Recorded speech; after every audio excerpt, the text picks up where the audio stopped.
Vypouštění balónků s přáním Ježíškovi se uskutečnilo 10.12. u hasičské zbrojnice. Tato akce je součástí soutěže České děti čtou s Ježíškem a zároveň pokus o rekord ve vypouštění balónků v celé České republice. Celkem se vypustilo asi 160 balónků a proto jsme se některých dětí zeptali, co si přejí od Ježíška pod stromeček. Křečka, samičku i samečka. Nic ještě.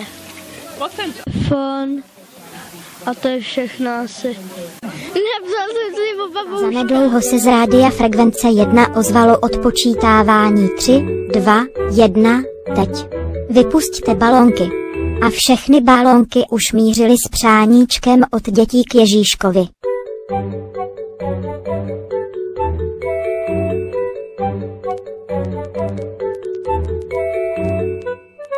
Na závěr celé akce bylo vybráno 10 přáníček, které byly odměněny dárečkem od Ježíška. Až na nepříznivé počasí se nám vypouštění balónků vydařilo a budeme se těšit na další podobnou akci v příštím roce.